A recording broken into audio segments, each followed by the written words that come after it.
Halo, selamat siang teman-teman. Selamat datang di video Golang Variable and Data Type.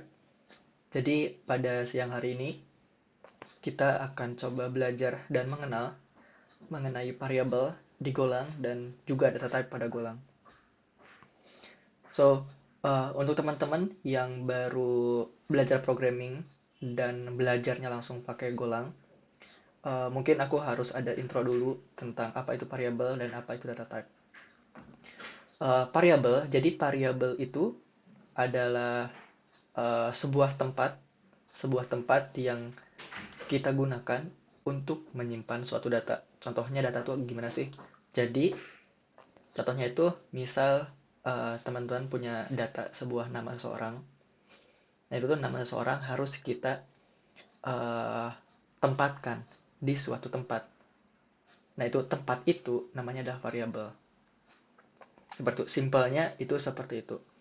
Nah, untuk data type, apa itu data type? Data type itu uh, simpelnya simpelnya atau singkatnya ya, data type itu adalah jenis-jenis data yang atau kategori-kategori data yang nanti mempengaruhi bagaimana aplikasi, program, atau komputer itu memperlakukan data tersebut.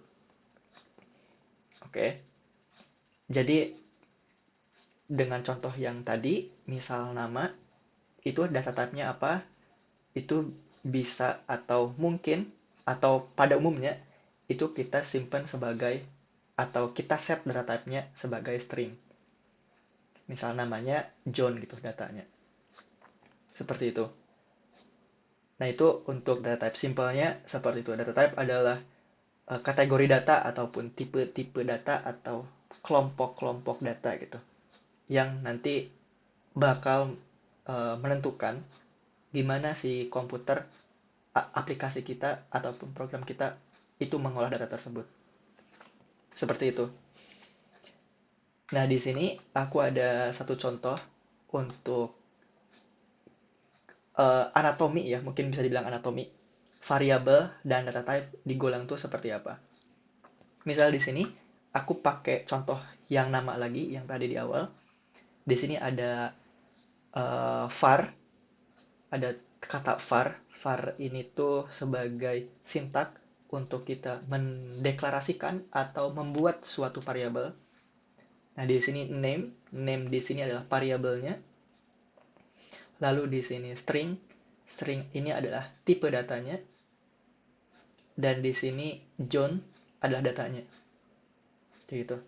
Jadi di sini John dengan tipe data string mau kita simpan ke dalam variabel atau ke dalam suatu wadah, namanya adalah name. Kayak gitu. Ya kalau dianalogikan ya mungkin seperti ini ya.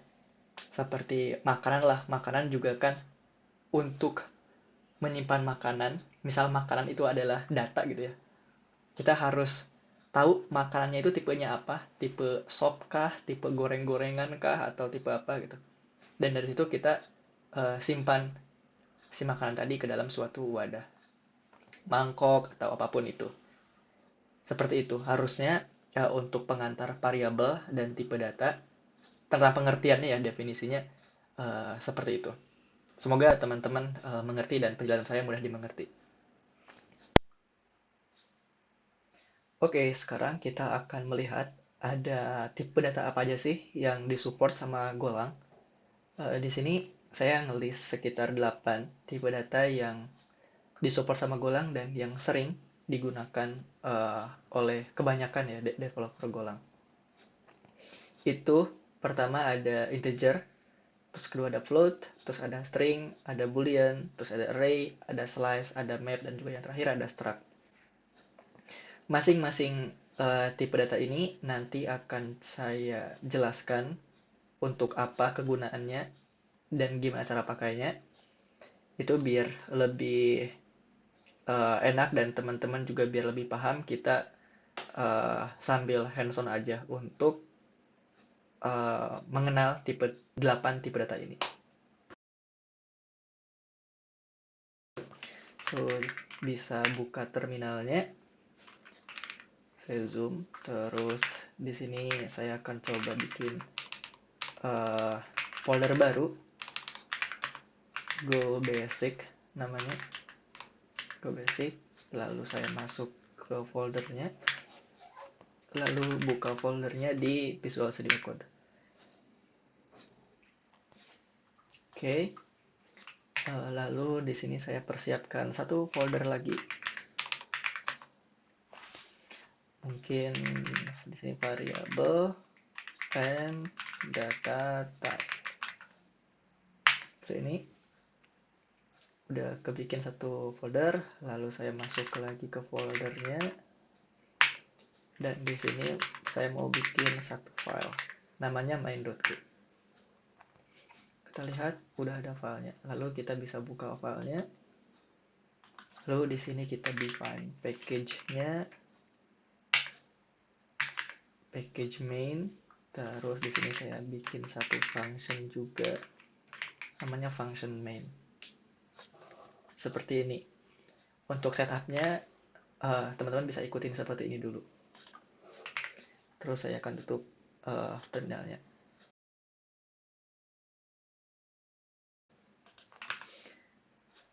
Oke. Jadi sebelum kita masuk ke data type-nya, kita akan coba introduce dulu cara membuat variabel itu seperti apa di Golang. Jadi untuk define variabel, di sini saya bikin komentar ya dengan garis miring 2 kali. Itu bisa di define dengan 2 cara. Pertama ada dengan cara kita tulis tipe datanya. Misal di sini var name string John. Seperti ini. Jadi di sini saya buat satu variabel namanya name, tipe datanya string, diisi dengan data John. Seperti itu. Atau yang ini saya komen dulu ya. Yang kode ini saya bisa persingkat dengan seperti ini. Name titik 2 sama dengan John. Gitu. Ini kalau teman-teman hover ke sini bisa dilihat dia akan ngebikinin kode yang sama var name string seperti yang sudah kita bikin di sini, var name string. Tapi di sini kita tidak nyebutin sintak var dan juga kita tidak nulis tipe datanya apa. Dia Golang bakal otomatis ngedetect kalau ini tuh string dan dimasukin ke variable name. Seperti itu untuk define variable. Ada 2 cara di Golang. Cara pertama yang ini, atau cara pertama yang ini, ataupun cara kedua yang ini. Dua-duanya sah-sah aja sih. Oke, terus kita sekarang mau pakai cara yang mana? Nah, karena kita akan belajar tipe data, jadi kita akan pakai cara yang pertama dengan kita nyebutin tipe datanya apa. Seperti itu. Terus kita masuk ke section data type.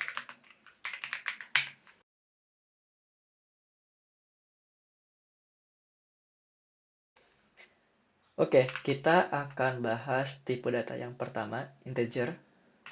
Jadi sebenarnya cukup simple untuk nulis tipe data integer, teman-teman tinggal ikutin sintak membuat variabel dengan var, terus diikutin nama variabelnya apa.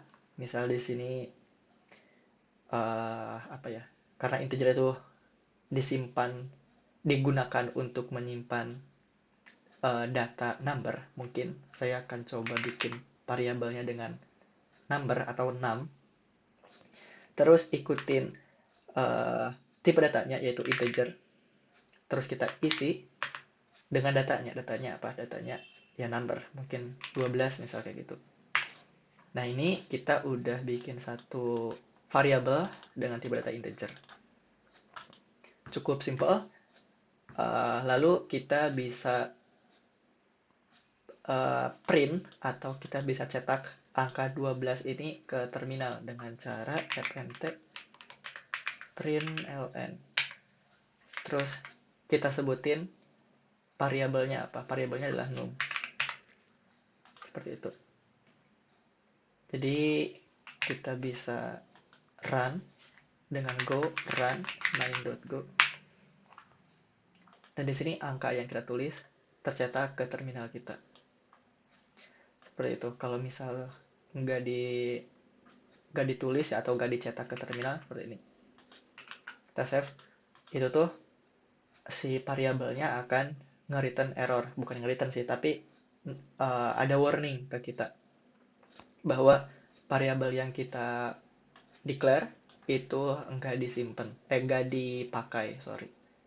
Jadi untuk menghilangkan error ini, saya coba pakai variabelnya untuk ditampilkan di terminal. Seperti itu. Save. Pinnya seperti ini. Oke. Kita udah bisa define satu variabel dengan data type integer. Dengan datanya adalah 12. Kita balik lagi ke slide. Nah, di integer itu sebenarnya terbagi menjadi dua. Ada dua kelompok integer. Ada signed integer dan juga ada unsigned integer. Bedanya apa? Bedanya untuk signed integer itu kita bisa menyimpan data yang datanya bisa minus dan bisa positif. Bisa minus dan bisa plus gitu ya. Negatif dan bisa positif.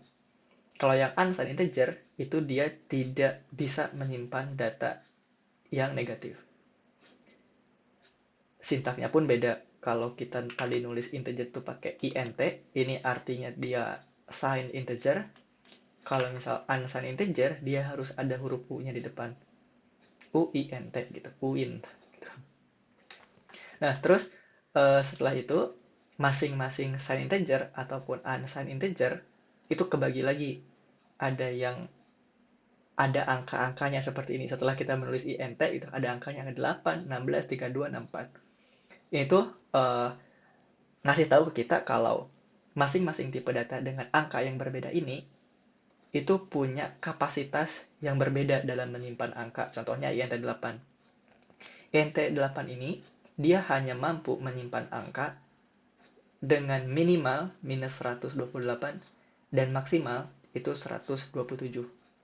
Semakin besar angkanya, semakin besar juga kapasitas angka yang bisa disimpan. Oke, kita akan fokus ke signed integer dulu, dan kita akan coba membuktikan apakah benar tabel ini tuh valid gitu ya. Kita ke sini. Terus di sini kita bikin variabel baru lagi. Ini saya tutup, terminal tutup. Variabel, misal kita akan tes yang integer 8 dulu. Karena ini integer 8 berarti 68 gini. Terus tulis integer 8. Sama dengan, misal di sini random dulu aja ya, 45 misalnya gitu. Oke, di sini saya tulis dulu integer.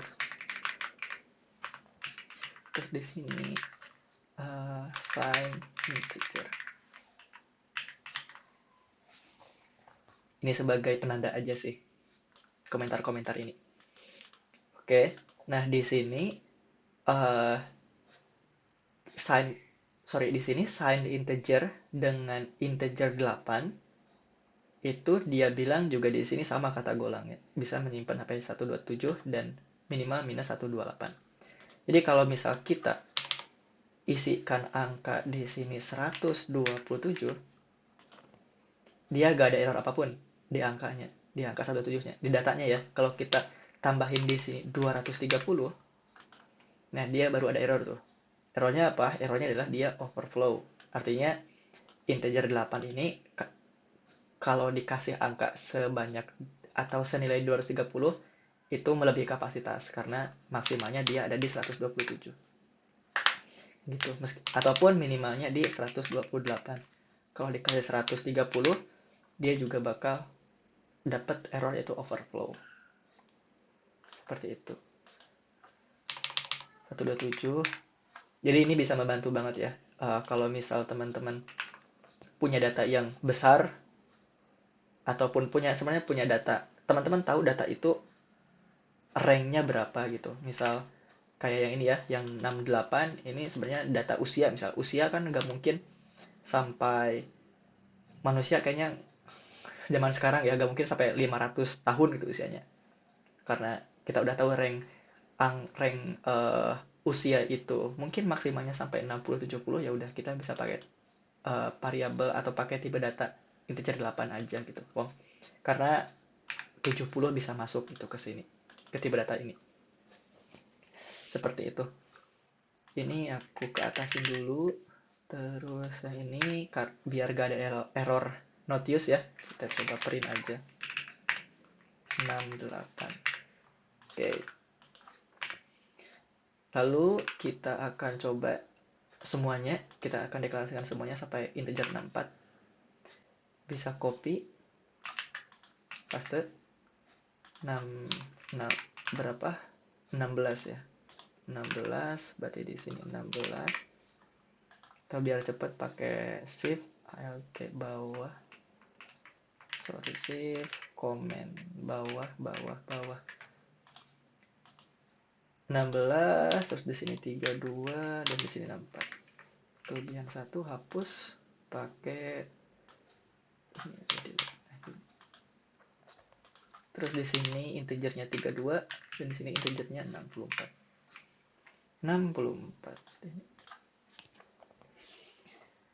Terus biar gak ada error kayak gini, kita copy juga ini ke bawah atau pakai shortcut shift window bawah tuh 2. Ini 16, ini 32 dan ini 64. Oke.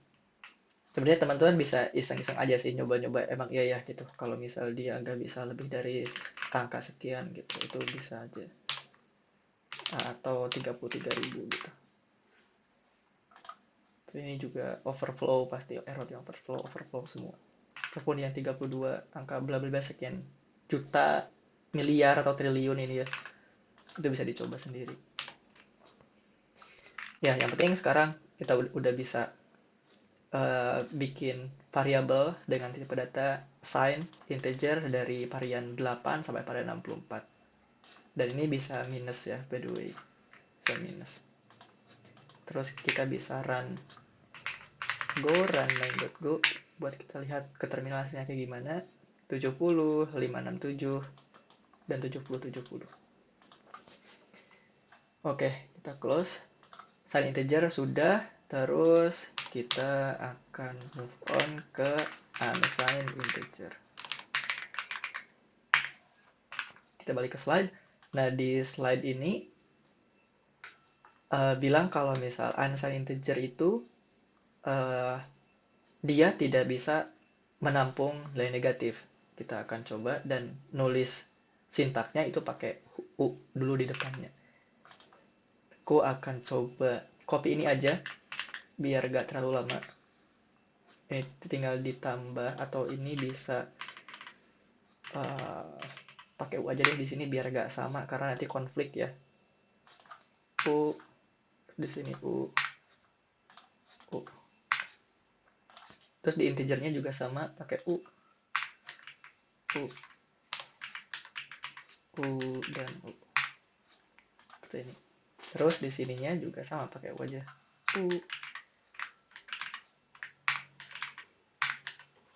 Gini. Dan ya kita bisa lihat di sini kalau misal tipe data yang unsigned integer itu memang tidak bisa menampung data negatif kayak gini. Dia kena overflow juga karena minimalnya dia 0. Jadi kalau misalnya dikasih 0 ini bisa. Dan yang atas pun yang saya integer kalau misalnya dikasih 0 itu dia aman-aman aja bisa gitu. Seperti itu. Nah, ini kapan kita pakainya unsigned integer ini ya? Selama kita tahu misal datanya itu tidak akan minus, itu kita bisa pakai unsigned integer aja untuk tipe datanya. Entah itu yang 8, 16, 32, 64 tergantung dari rank datanya akan sebesar apa gitu. Karena di sini kalau yang unsigned integer lebih besar ranknya ya, rank value-nya. Beda dengan yang signed integer, dia 127, di sini sampai 255. Ya karena negatifnya dihilangin ya di unsigned integer. Ya.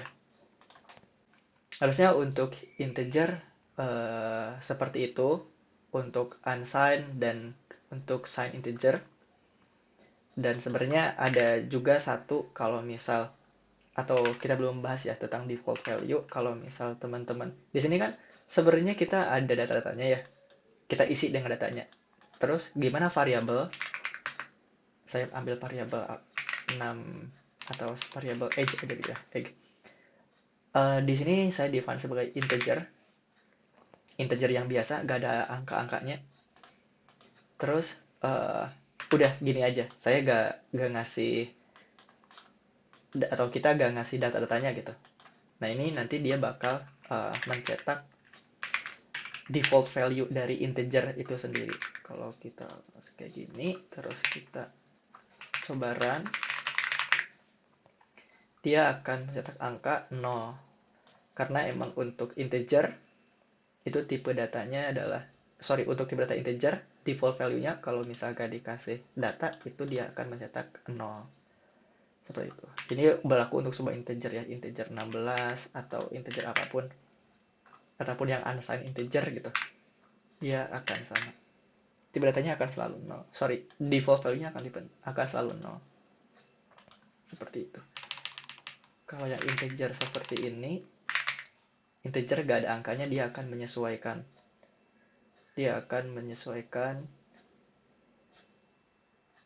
Akan langsung ke 32 ya dia. Ya. Ya, harusnya untuk integer cukup seperti itu.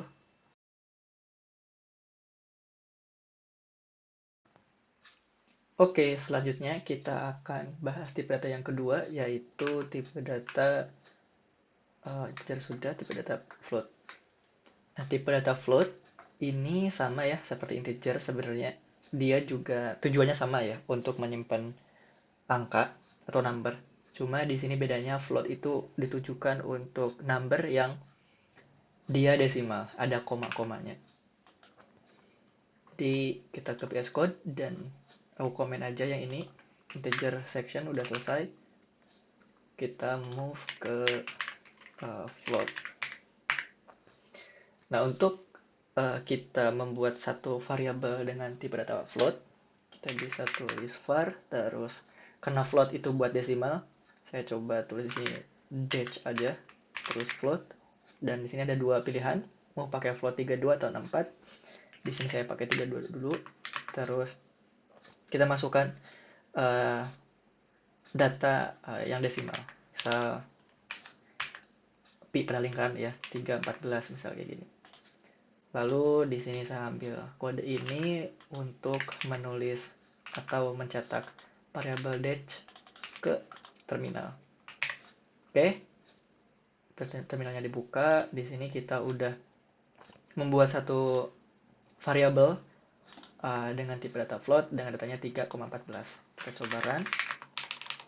Run.go. Nah, di sini kita melihat data yang sudah kita tulis atau sudah kita define di variabel dash ini, yaitu 3,14. Lalu sebenarnya untuk apa ada 32, terus tadi ada 64 gitu ya, yang ini plot 32 plot 64. Sebenarnya ini dipakai, atau perbedaannya itu untuk melihat atau menentukan seberapa presisi sih angka di belakang koma yang bisa tipe data masing-masing tipe data ini tampilkan atau tangkap gitu ya. Semakin besar angkanya, semakin besar juga presisinya. Untuk float 32 itu sebanyak 6-7 digit presisi di belakang koma. Kalau yang float 64 dia 15-16 digit di belakang koma tingkat presisinya. Dan kita pindah ke Visual Studio Code dan kita coba membuktikan atau menulis dua variabel dengan tipe float 32 dan tipe float 64. Oke, yang 32 ini saya coba sampai, tadi bilangnya disclaimer-nya sampai 6-7 digit ya. Saya coba nulis sampai 6 digit di belakang koma, dan saya bikin satu variabel lagi untuk dash 2 untuk float 64. Mungkin di sini pakai 1 koma. Tadi sih bilangnya 15-16 ya. Ya udah bikin 15 angka di belakang koma. Seperti ini. Terus ini saya copy. Terus yang dash 2 ini saya masukkan untuk dicetak ke terminal, biar kita bisa lihat hasilnya seperti apa. Terus kita bisa run code-nya. Oke, di sini untuk yang dash atau yang tipe data pertama yang 32, dia bisa mencetak sampai 6, betul, sampai 6 presisi belakang koma. Dan yang float 64 sampai di 15 ya, sama ya.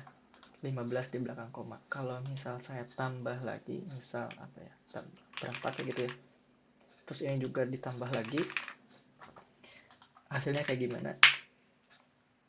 Oke, hasilnya dia yang pertama dash float 32, dia maksimal di 7 angka di belakang koma.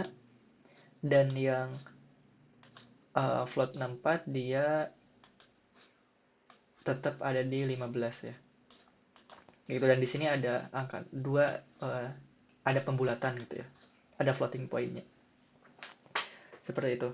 Nah, terus kapan sih kita memakai tipe data float ini? Ya biasanya kita kalau misal pengen ataupun kita punya data yang berkaitan dengan desimal-desimal ya, mungkin uang, bisa ada currency uang. Terus kalau misal di rumus-rumus matematika mungkin kayak rumus lingkaran ya, ada nilai pi itu kan nilainya 3,14 gitu kan.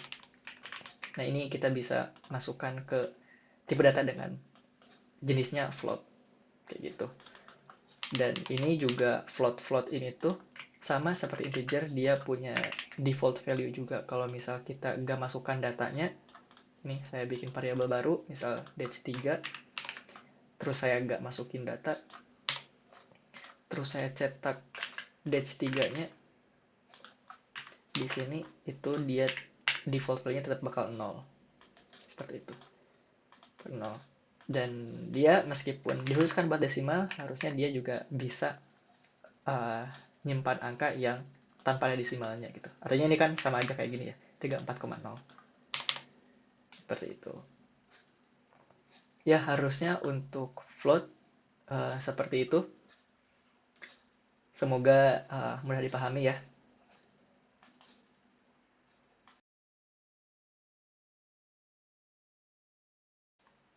Oke, selanjutnya kita akan bahas tipe data float sudah, berarti tinggal string ya. Kita akan bahas string, tipe data ketiga. Oke, kita kembali ke Visual Studio Code. Float sudah selesai, saya komen. Lalu kita ke section string. Nah, sebenarnya simple banget untuk string. String itu tipe data yang dipakai untuk kita menyimpan kalimat ataupun kata. Bisa dibilang simpelnya seperti itu. Jadi, kita langsung tulis aja. Di sini saya sediakan satu variabel name, tipenya string, dan kita bisa pakai dia untuk menyimpan data sebuah nama, misal John, seperti ini. Lalu di sini saya coba copy yang ini untuk melihat datanya di terminal. Name-nya akan kita cetak ke terminal. Coba run. Seperti ini, John Wick, dia muncul. Ataupun angka, misalnya angka juga bisa kita perlakukan sebagai string gitu. Misal di sini angka apa yang bisa string? Mungkin phone number ya, phone number.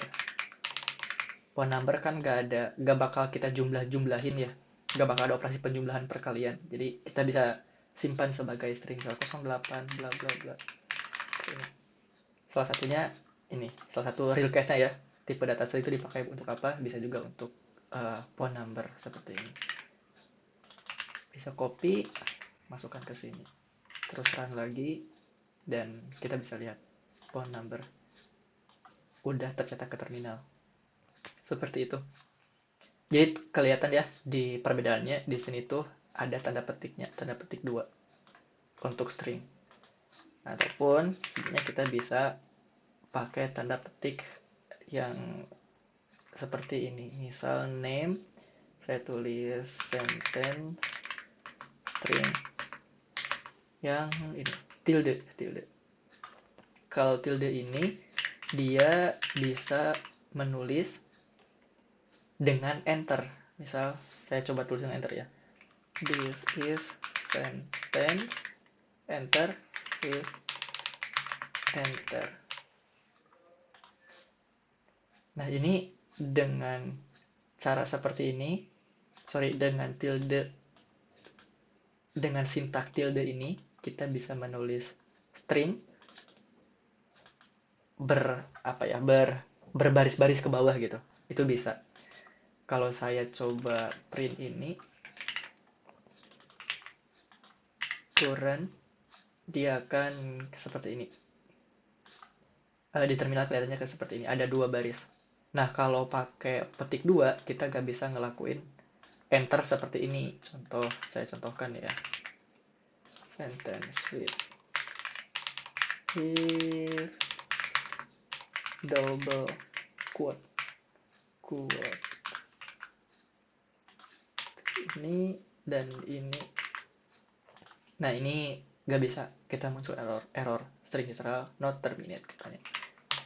Gitu. Karena nggak bisa untuk double quote dan kita pakai enter, itu gak bisa. Ini kalau dicetak dan enter gini ya, kita coba run. Go run main.go. Ya, dia akan kena sintak error. New line in string itu gak boleh, karena stringnya pakai double quote. Seperti itu. Ya, harusnya untuk string simple banget ya tipe datanya, nggak banyak varian seperti integer tadi. Ya, kita cukup menulis sintaks seperti ini dan kita wrap datanya dengan double quote ataupun dengan tilde seperti ini, atau single quote yang miring-miring seperti ini ya. Seperti itu.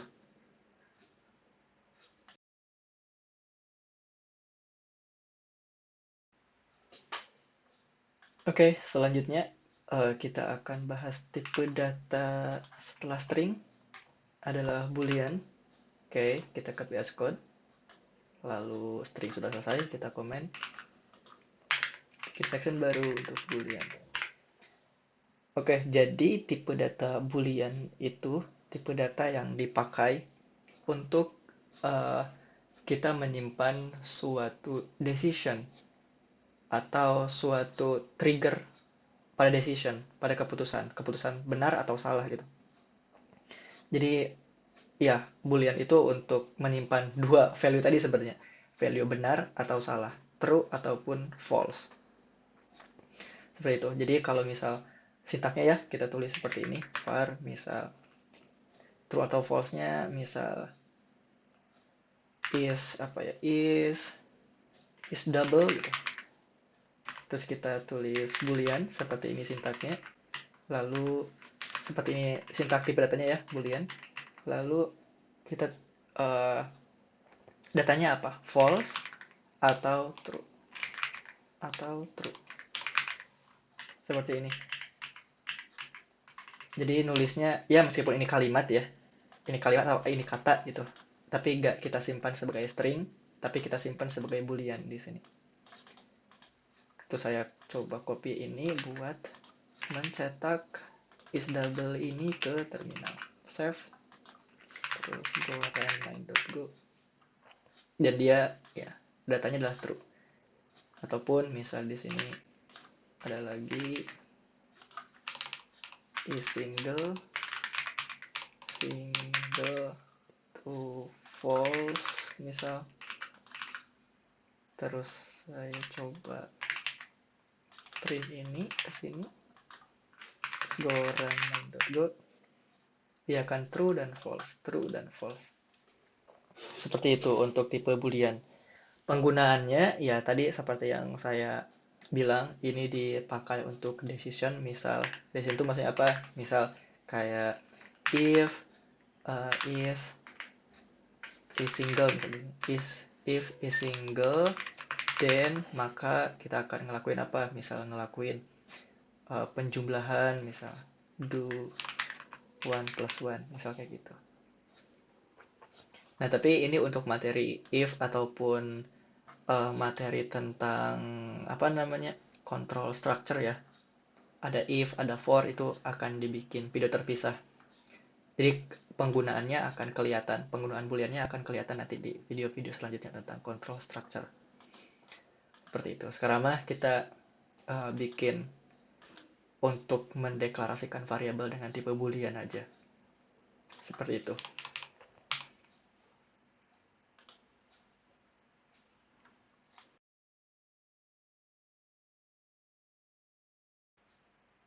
Oke, kita sudah belajar boolean, lalu kita bisa move ke tipe data selanjutnya. Selanjutnya adalah tipe data array. Jadi kita bisa kembali lagi ke Visual Studio Code, dan saya di sini bikin satu section namanya array. Nah, tipe data array itu apa? Jadi tipe data array itu tipe data yang dia bisa menyimpan banyak data dalam satu variabel. Jadi kalau kita lihat ke tipe data sebelumnya ya, contohnya ini boolean, dia itu di tipe data boolean, dia hanya bisa menyimpan satu data aja dalam satu variabel. Nah, kalau array, dia bisa menyimpan banyak data.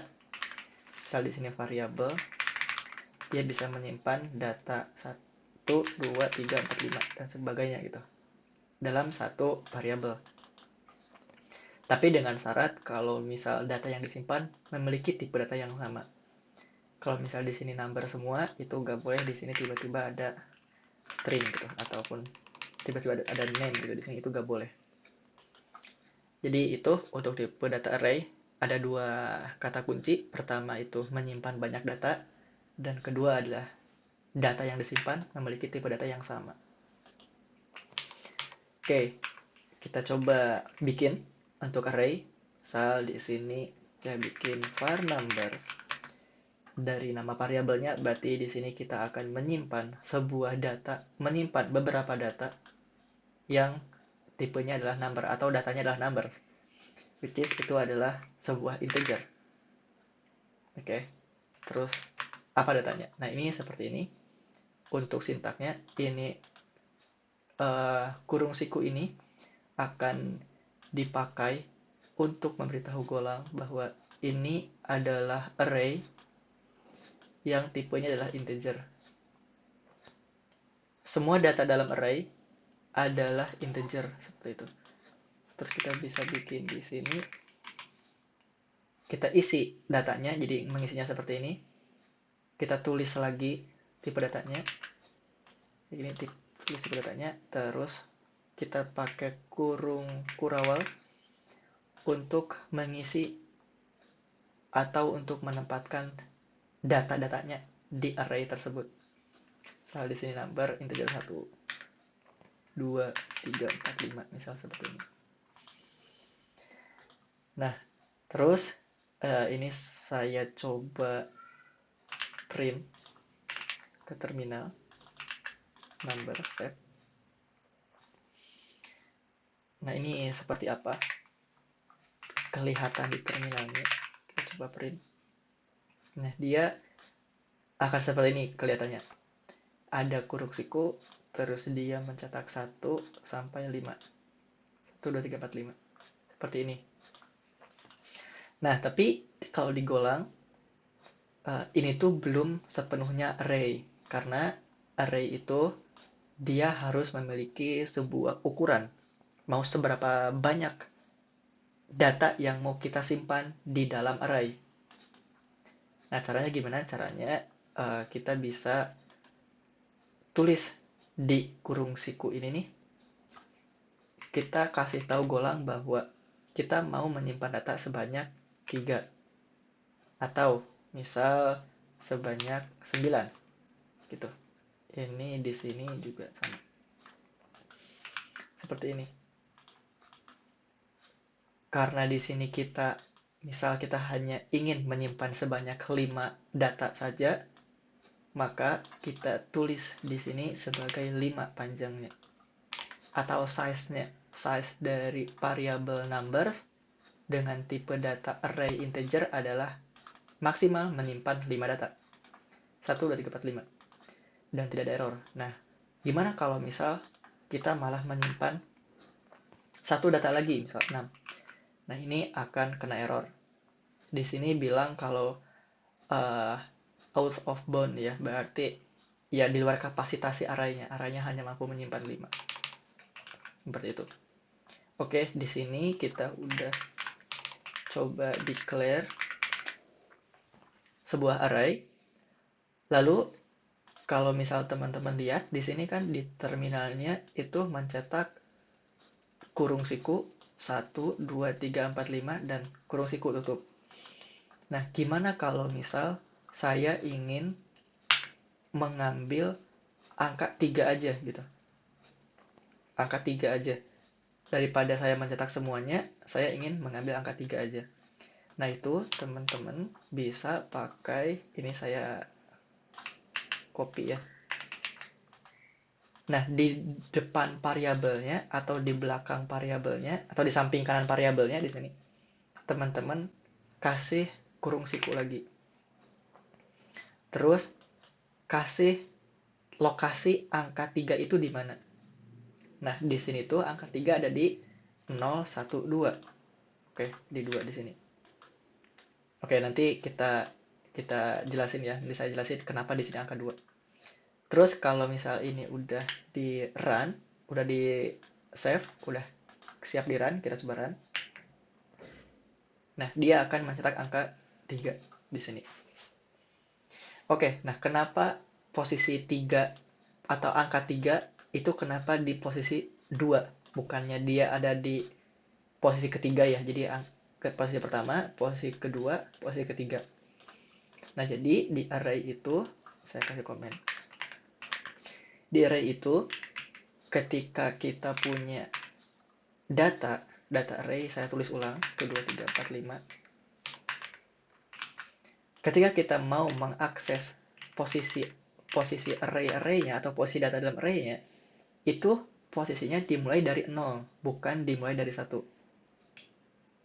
Jadi, angka 1 di sini, itu dibaca sama golang, atau dibaca atau diperlakukan sama array, itu bukan posisi pertama, bukan posisi 1, bukan, tapi posisi 0. Jadi mulai dari 0, terus data 2 ini posisinya adalah posisi ke 1, 3 itu ke 2, 4 itu ke 3, 5 itu ke 4. Oke, jadi ya ketika kita mau mengakses angka-angka atau data-data dalam array, kita harus tahu dulu posisinya, dia posisi keberapa, dan ketika mau menghitung posisinya, kita harus dihitung mulai dari 0. Seperti itu. Jadi kalau misal kita mau mengakses angka 4 di sini, itu posisi keempat adalah 0, 1, 2, 3. Jadi dia posisi ke-3. Ketika kita coba jalankan, tuh dia atau kita bisa dapat data 4 ini, data angka 4 ini sesuai yang kita pengenin. Seperti itu. Untuk mengakses akses data array. Atau kalau misal teman-teman menyebut posisi array gitu, itu kurang familiar lah untuk disebut array posisinya berapa. Itu bukan posisi biasanya kita nyebutnya index. Jadi kalau misal tadi ya kita mau ngambil angka 4, jadi kita harus ambil namanya indeks 4 tuh ada berapa, atau dia itu di indeks keberapa. Kita hitung dari 0, 0, 1, 2, 3. Oh, angka 4 ini berada di indeks 3 atau berada di posisi 3. Seperti itu. Nah, kita juga bisa mengganti atau kita edit data array-nya. Jadi di sini kan kita udah declare data array 1, 2, 3, 4, 5. Nah, saya ingin mengubah angka 3 ini jadi angka 6 misal. Nah, caranya pertama kita harus tahu dulu indeks angka 3 ini ada di indeks berapa. Kita hitung dari pertama, berarti 0, 1, 2. Berarti ada di indeks 2. Kita akses angka 3-nya dengan numbers. Karena dia ada di variabel numbers, terus dengan indeks 2. Terus saya pengen ganti angka 3 jadi angka 6. Seperti ini. Terus kita coba cetak semua numbersnya. Apakah dia keganti jadi angka 6? Berarti ekspektasi di sini adalah dia jadi array 1, 2, 6, 4, 5. Seperti ini ya, karena udah kita ganti di sini. Jadi 6. Kita coba run. Nah, ya dia udah keganti. Jadi kita udah bisa ngedit atau memanipulasi data dalam suatu array. Yang tadinya angka 3, kita bisa ganti dengan angka 6. Dengan cara kita akses indeksnya dari data 3 itu, lalu kita assign ulang datanya dengan data angka 6 ini. Seperti itu. Nah, ini di array ini nanti, ini kan hanya ada 5 data. Gimana misal di real case aplikasi ya, ada data banyak, mungkin ada 1000 data, ada 10 juta data gitu. Nanti gimana cara kita mengakses masing-masing datanya? Apa harus nulis sampai 9 atau sampai 1 juta indeksnya gitu? Nah, itu enggak usah satu-satu seperti itu. Nanti itu kita bisa akses dengan for atau for loop. Itu ada di materi control structure. Itu bareng dengan boolean, nanti ada if else atau conditional. Terus ada for loop juga untuk mengakses data array. Seperti itu. Nanti kita bahas di materi selanjutnya aja. Yang penting sekarang kita udah bisa declare array-nya. Terus kita udah bisa akses masing-masing datanya menggunakan index. Terus kita udah bisa mengedit data di array menggunakan index juga. Terusnya untuk data array itu sudah sangat cukup untuk kita belajar dasar. Seperti itu.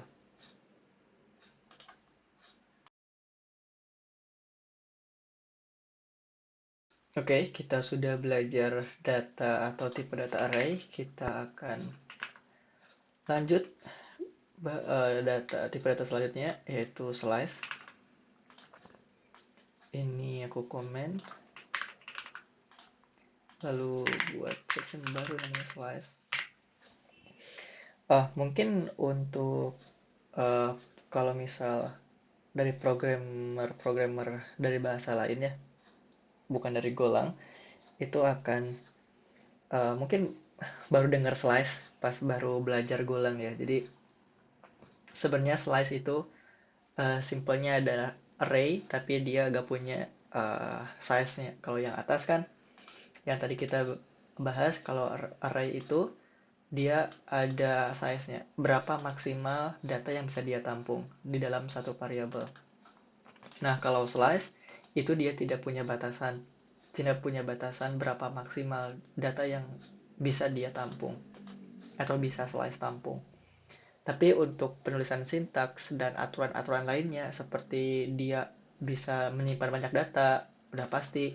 Terus slice juga harus menyimpan data dengan tipe yang sama, nggak boleh belang-belang, nggak boleh integer, string, atau boolean dalam satu variabel gitu.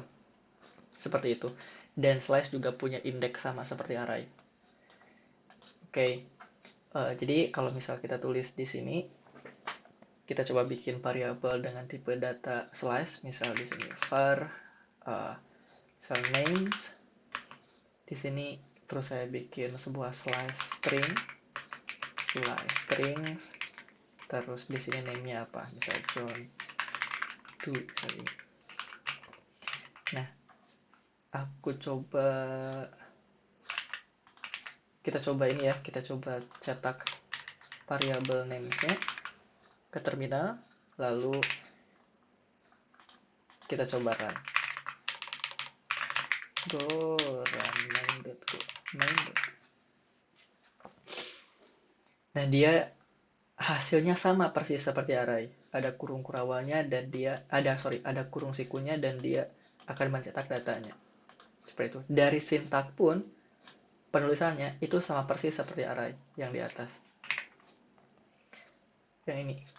Ya bedanya slice gak ada ukurannya berapa, di sini gak ada.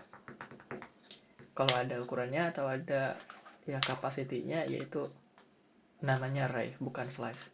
Seperti itu. Yang ngebedain cuma itu doang sih untuk array sama slice. Hampir sama. Dan kita juga bisa mengakses datanya menggunakan index. Misal di sini saya mau mengakses si John, berarti John itu di indeks ke 0. Karena indeks itu dimulai dari 0, berarti John itu indeks ke 0, do itu indeks kedua, indeks ke 1, sorry. Indeks 1, John indeks 0, do indeks 1. Berarti di sini bisa mengakses John seperti ini. Kalau mengakses itu ini pakai 1. Run ya, dan John dan do. Sama, kita juga bisa mengedit. Kita coba edit ya. Edit si names-nya mau kita edit di indeks ke 0, berarti si John-nya ingin saya edit menjadi, atau si do-nya lah, si do-nya berarti di indeks ke 1 akan saya edit jadi week misalnya. Terus habis itu saya akan coba print slice-nya pakai slice names. Nanti hapus aja ini. Seperti ini. Coba kita run. Nah, di sini ketika si data do yaitu indeks 1 diganti dengan week, dan saya coba print slice-nya, itu yang tadinya John do jadi John week. Seperti itu. Kita udah bisa manipulasi si data array-nya. Sama, ini yang kita lakukan di sini persis yang kita lakukan di array juga. Kayak gitu. Nah, di sini kita juga bisa nambahin. Ini kan di sini datanya ada 2. Nah, kita bisa nambahin jadi 3, jadi 4, jadi 5 dan seterusnya. Gitu. Ini juga di array bisa ngelakuin cara ini atau bisa ngelakuin operasi ini, yaitu ngelakuin operasi append. Misal kita harus declare nama slice-nya. Nama slice-nya adalah names. Terus name-nya ingin kita append. Ini udah ada suggestion-nya, kita klik aja. Terus dengan kita mau nambahin data apa? Misal John do, misal di sini saya tambahin apa ya? John do learn misal. Kayak gini. Oh, nanti bukan John do ya, tapi John week karena di sini udah kita edit. Udah, ini saya komen aja biar nanti John do sama learn yang bakal muncul di terminal. Lalu habis itu saya coba print names atau slice-nya setelah kita nambahin satu data. Nah, ini juga bisa kita implement di array juga gitu, selama kapasitas array-nya masih ada gitu. Coba kita run. Nah, lihat di sini awalnya kita punya John do, terus di kode ini kita nambahin ke slice-nya kata learn, dan kita dapatlah slice terakhirnya itu jadi John do learn seperti itu. Terus kita pengen nambahin lagi, misal learn Golang, terusnya John do learn Golang sekarang gitu.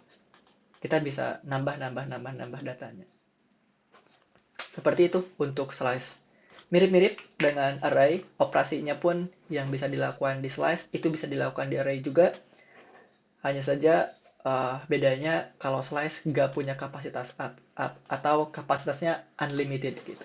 Beda dengan array yang dilimit seberapa kapasitasnya yang kita define di awal.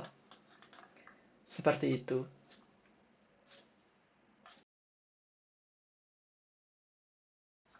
Oke, tipe data slice sudah kita bahas. Selanjutnya kita bisa bahas tentang map, tipe data map. Saya coba komen, lalu bikin section baru namanya map. Oke, jadi map itu apa? Jadi map itu tipe data digolang, bentuknya itu key value. Jadi key value kayak gini ya. Atau misal kalau tidak familiar dengan key value, teman-teman bisa cari keyword JSON. Ada contohnya nggak ya key value seperti apa? Contoh key value di real life. Coba gambar, terus key value yang simple. Nah ini. Nah, yang ini nih, coba saya screenshot, bisa nggak? Sini. Nah, key value itu kayak gini. Misal, kayak ini fname, terus ini su gitu. Ini tuh key value, ini key-nya, ini value-nya. Nah, penggunaan map itu nanti bisa dipakai atau bisa kita manfaatkan untuk membentuk JSON ini. Kalau misal belum terlalu paham tentang JSON, nanti bisa explore sendiri, dan kita juga nanti di channel ini kita akan bahas ke sana tentang JSON, tentang API dan lain-lain. Sekarang mah kita bahas dulu tentang tipe data dasarnya dulu, yaitu map. Map bisa merepresentasikan sebagai JSON. Bisa dibilang seperti itu.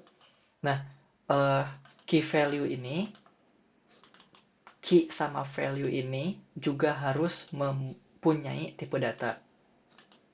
Jadi key-nya mungkin bisa bertipe data string, dan value-nya mungkin bisa bertipe data integer. Seperti itu. Ataupun di sini string juga bisa, ataupun ya kombinasi apapun lah gitu. Key-nya string, tipe datanya atau value-nya itu punya tipe data slice of integer, itu bisa, sangat bisa. Nah, kita akan coba langsung menulis tipe data atau membuat variabel dengan tipe data map. Oke, kita akan coba misal, sebelum menulis kita coba dulu jelaskan apa yang mau kita tulis. Jadi di sini karena map ini sintaknya lumayan agak susah, jadi saya akan coba bikin blueprint dulu. Jadi saya mau kita membuat sebuah variabel. Misalkan di sini variabelnya adalah produk.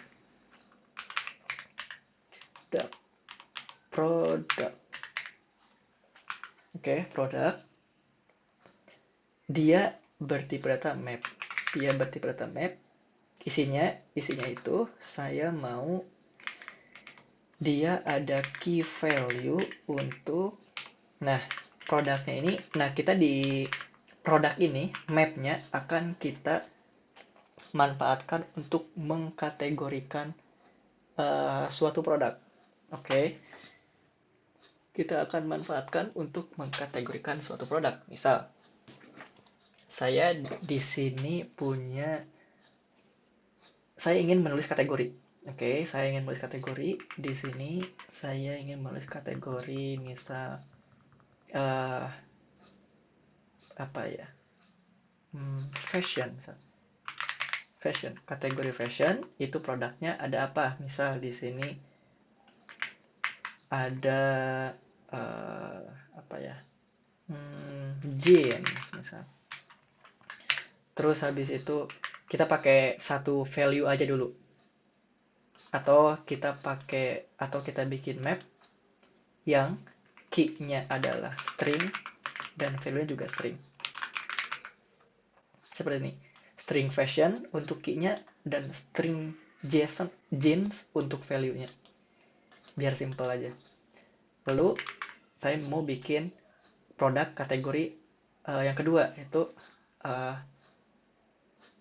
elektronik misal. Ini apa isinya? Apa produknya? Misal di sini saya punya smartphone. Nah, Oke, kita nanti akan bikin seperti ini. Oke, kita coba langsung coding. Misal di sini, karena di sini nama variabelnya adalah produk, saya pakai produk. Seperti ini. Terus tipe datanya adalah map, kita pakai map. Oke, nah tapi belum cukup.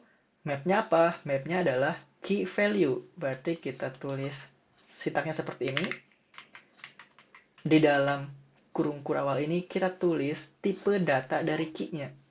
Key-nya kan di sini fashion sama elektronik. Oke, tipe datanya adalah string. Kita tulis di sini string.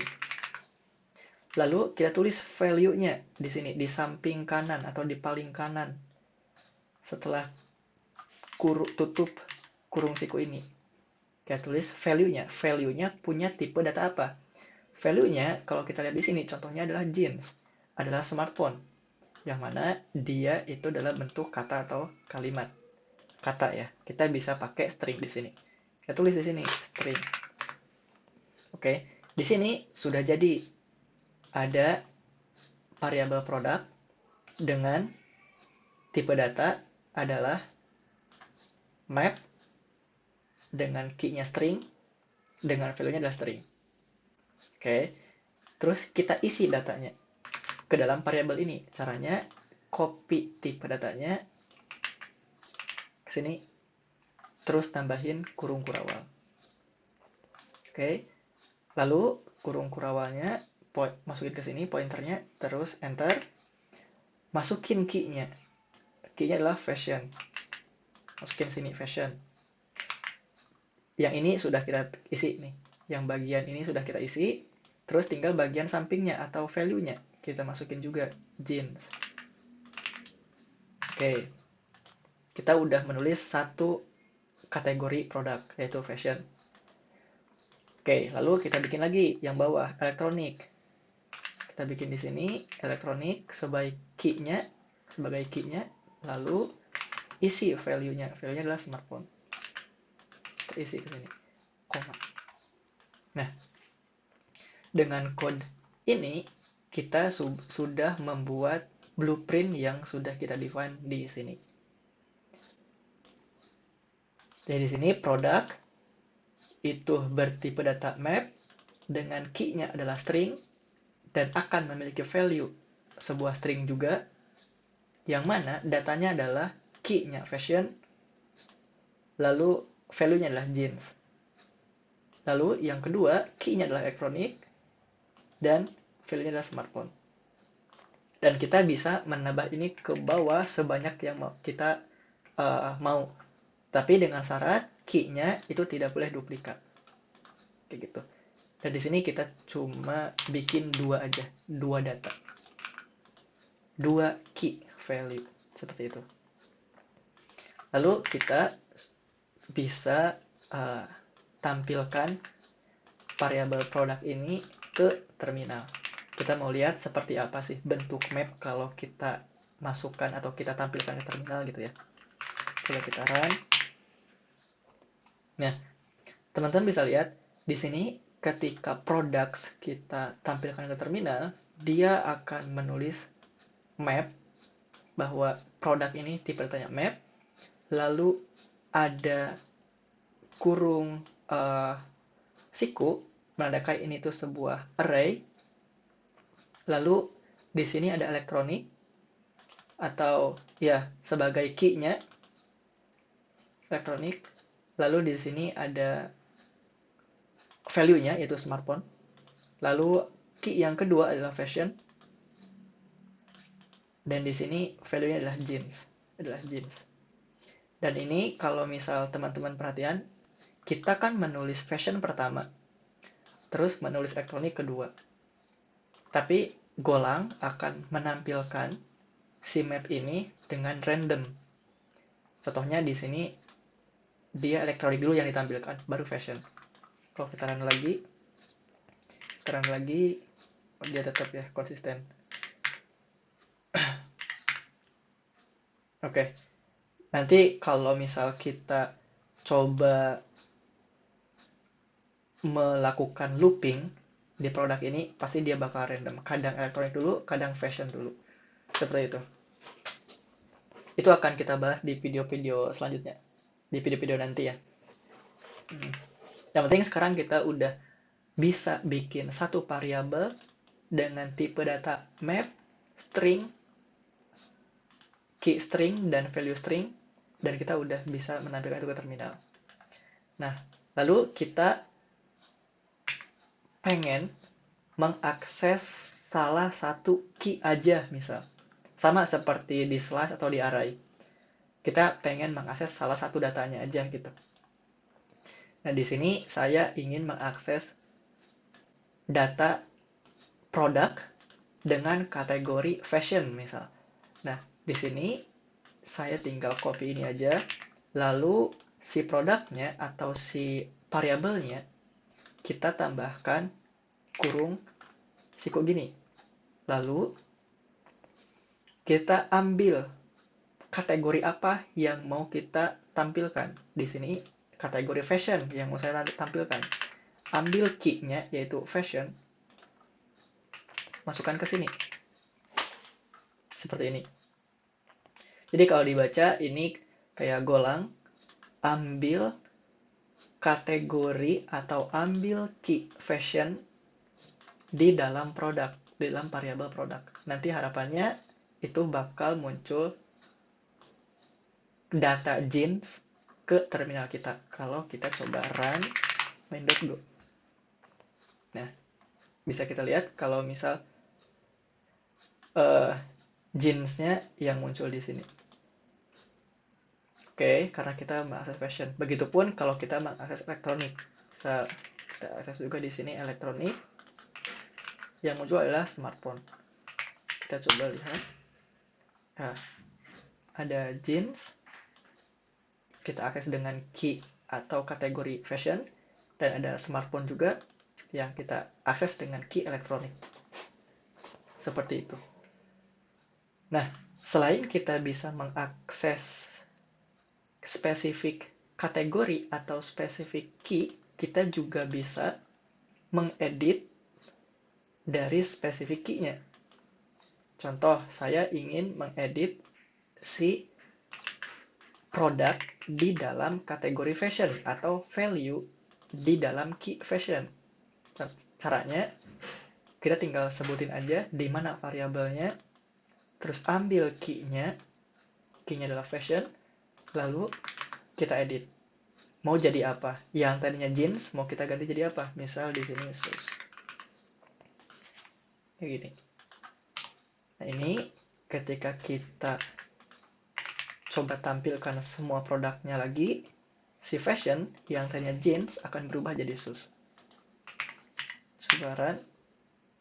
Nah, bisa dilihat di sini yang tadinya fashion itu produk di kategori fashion itu jeans, setelah kita edit produk di kategori fashion menjadi shoes. Seperti itu. Ini untuk map yang punya key value berupa string dan string. Teman-teman juga bisa membuat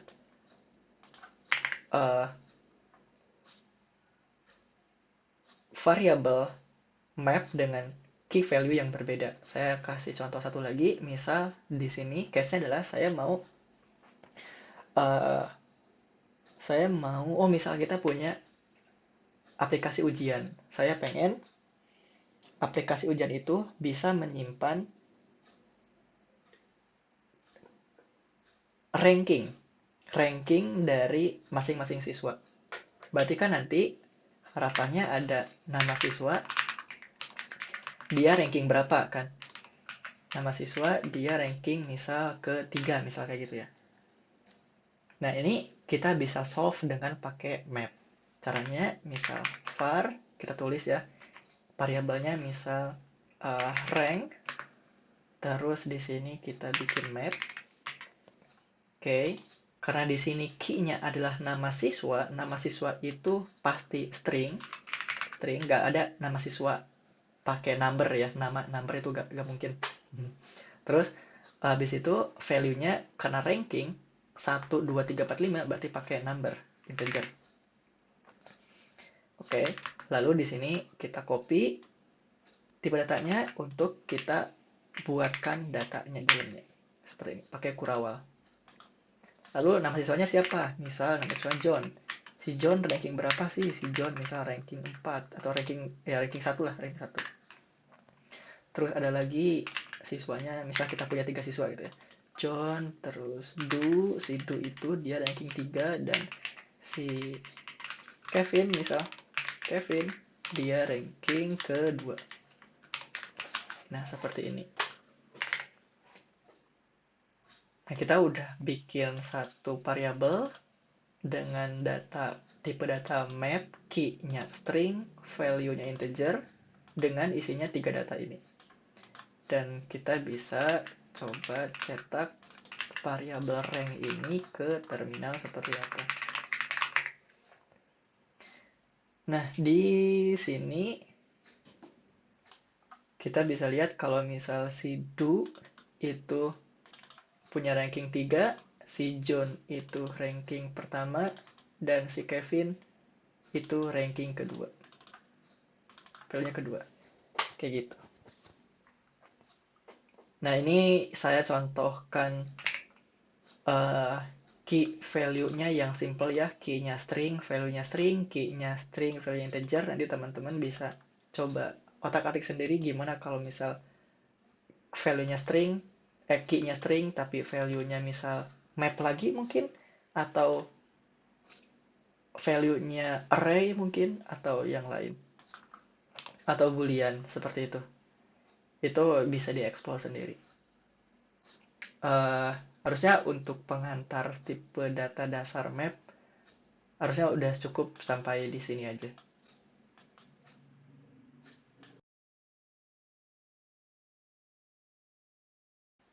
Oke, kita sudah bahas tipe data map. Sekarang kita akan masuk ke tipe data selanjutnya, yaitu struct, atau tipe data terakhir yaitu struct. Oke, di sini kita bikin satu section baru namanya struct. Oke, jadi tipe data struct itu apa? Kalau di bahasa pemrograman lain, kalau teman-teman sudah belajar bahasa pemrograman lain, itu tuh struct sama seperti objek. Jadi ya struct itu untuk, kalau digolang itu tuh untuk mendefinisikan sebuah objek. Oke. Objek tuh apa? Misal contoh di real case-nya atau di real life-nya ya, objek tuh apa? Misal objek tuh manusia. Manusia kan sebuah objek. Terus manusia itu kan punya ciri-ciri. Ciri-ciri manusia misal jumlah tangan ada berapa, seperti itu. Terus dia juga mungkin punya nama gitu kan. Seperti itu. Nah, dari objek itu kita bisa membuat turunan objek. Misal kita ambil lagi manusia. Manusia itu kan umum banget. Nah, kita bisa buat manusia itu kalau di bahasa pemrograman ya, kita bisa membuat manusia itu jadi beberapa kopian. Misal manusia dengan nama si John, manusia dengan nama si Kevin, misal manusia dengan nama si Andi, misal kayak gitu. Nah, itu dengan struct, atau ya digolang nyebutnya kita struct, mungkin di bahasa lain nyebutnya objek. Nah, kita bisa membuat hal-hal semacam tadi. Gitu. Kita bisa membuat sebuah objek yang memiliki atribut, dan objek tersebut bisa di-copy menjadi beberapa objek-objek lain. Oke, kalau misal bingung, aku coba kasih contoh di sini. Tadi aku bilang kalau misal struct itu adalah sebuah objek, dan objek memiliki atribut. Contohnya tadi person. Person ini dia adalah sebuah objek.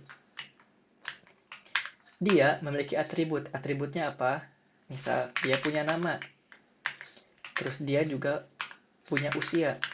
Terus dia juga punya alamat. address. Seperti ini. Nah, dari satu objek person ini, kita bisa mendefinisikan person-person lain. Misal, saya ingin membuat person namanya John.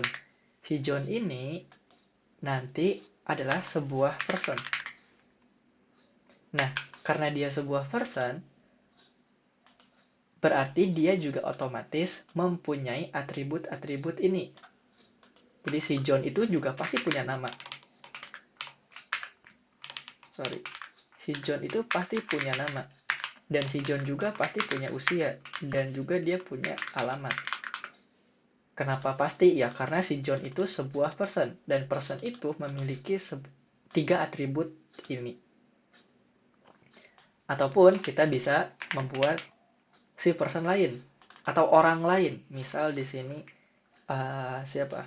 Andi misal. Andi pun dia punya nama, dia punya usia dan dia juga punya alamat. Seperti itu. Ini contoh sebuah blueprintnya mungkin ya dari kode yang bakal kita tulis nanti di bawah tentang struct ini. Oke. Nah terus biasanya struct itu dipakai buat apa sih gitu kalau misal di aplikasi ya di real aplikasi gitu ya. Itu biasanya kita di Golang itu pakai struct untuk mendefinisikan sebuah ya tadi benar sebuah objek ataupun sebuah entitas ya di database. Misal ini sebuah entitas person ya kita punya atribut atau misal di database itu punya kolom name, punya kolom age, punya kolom address juga. Seperti itu. Biasanya sih dipakainya buat itu. Tapi sebelum kita berpikir jauh tentang gimana cara pakai di real life aplikasi ya kita belajar dulu gimana caranya kita membuat sebuah struct kayak gitu. Oke, di sini kita udah punya blueprint. Kita harus membuat kode yang bisa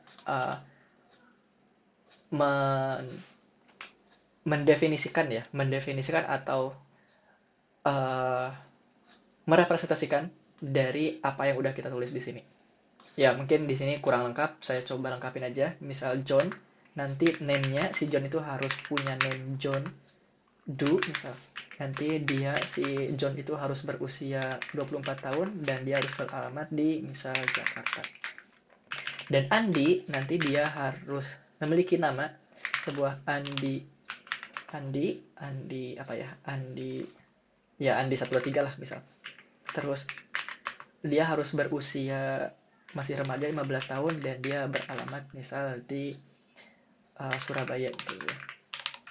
Surabaya. Seperti ini. Nah, gimana cara kita menulis ini dalam bentuk code?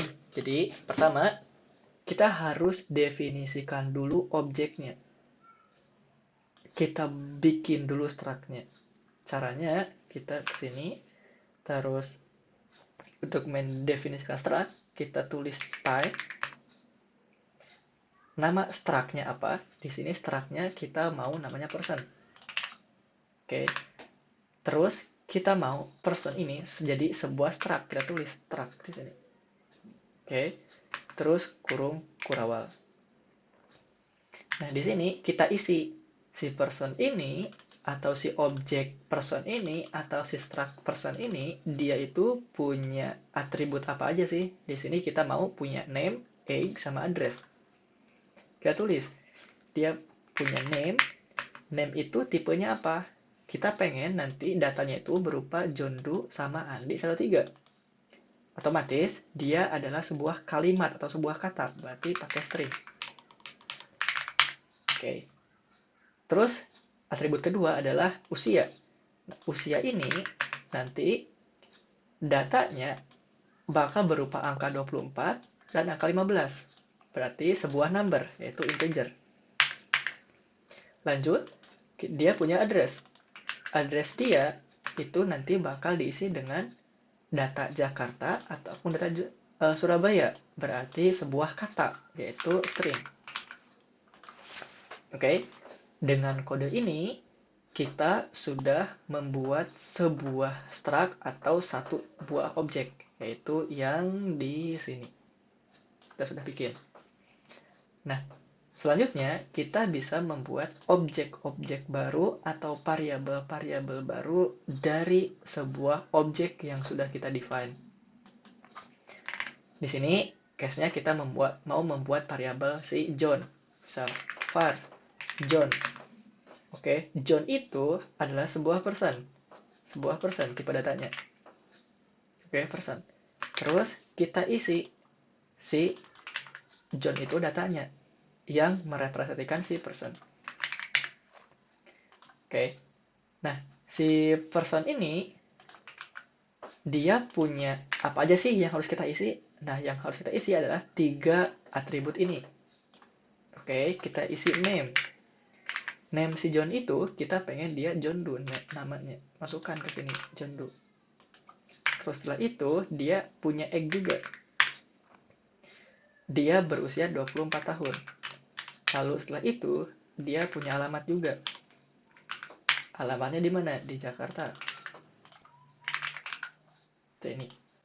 Nah, kita sudah membuat satu variabel dari sebuah objek person atau satu variabel dari sebuah struct person yang dimana struct-nya punya name, egg, dan address.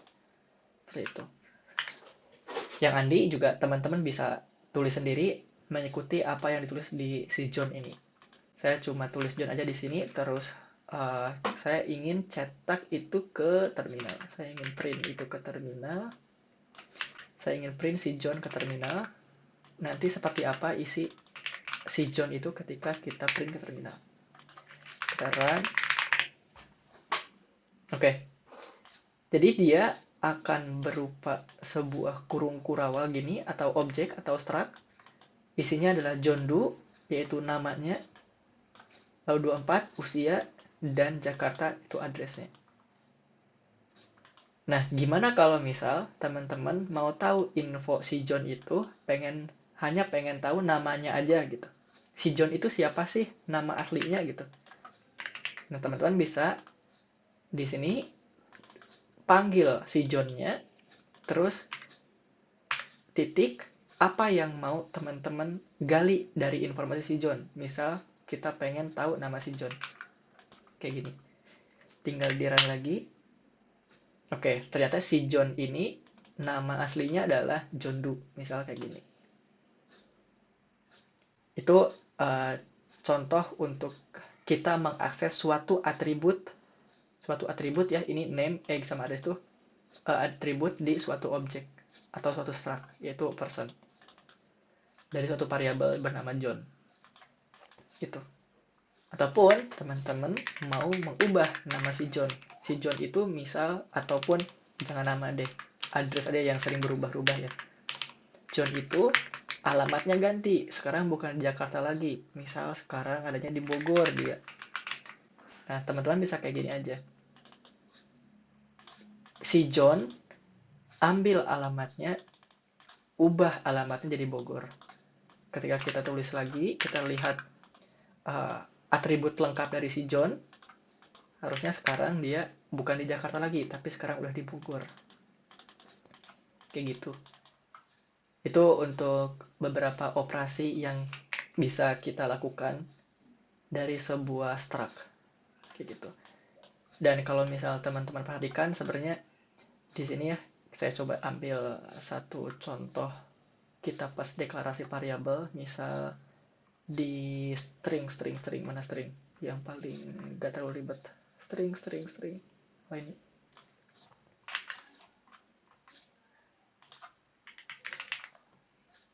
Nah, sebenarnya sintaknya sama kan, ada var, terus ada nama variabelnya apa, terus di sini nama tipe datanya. Oke, di sini kenapa tipe datanya person? Bukannya kita lagi belajar tipe data struct gitu ya. Harusnya kan di sini struct gitu ya. Karena tipe data struct kan. Nah, di struct ini enggak. Jadi kita uh, di Golang itu ketika kita menulis struct, kita itu membuat tipe data baru, yaitu nama struct-nya. Membuat tipe data baru atau mengaliaskan gitu ya. Mengaliaskan si struct ini kita aliaskan sebagai person dengan keyword type ini. Kayak gitu. Jadi sebenarnya si person ini tuh meskipun tulisannya kita person, tapi sebenarnya dia itu struct karena kita sudah mengaliaskan atau sudah mewakilkan kalau struct itu nanti bakal diwakilkan dengan person ini. Jadi kita bisa nulis person di sini. Gitu. Dan kita tulis personnya. Seperti itu. Jadi ini juga si keyword type ini bisa kita pakai untuk mengaliaskan suatu tipe data. Seperti itu. Nanti mungkin kita akan bahas ya tentang alias pada tipe data di video-video selanjutnya. Gitu.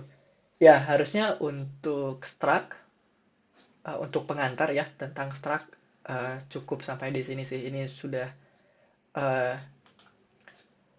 simple dan sudah cukup untuk kita ketahui tentang struct. Kita definisikan struct-nya, terus kita membuat objek dari suatu struct. Seperti itu. Dan kita mengedit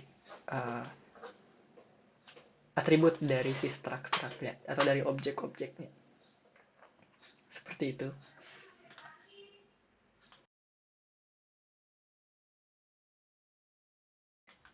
Ya, kita sudah membahas tipe data struct, yang mana itu adalah tipe data terakhir yang harus kita bahas di hari ini.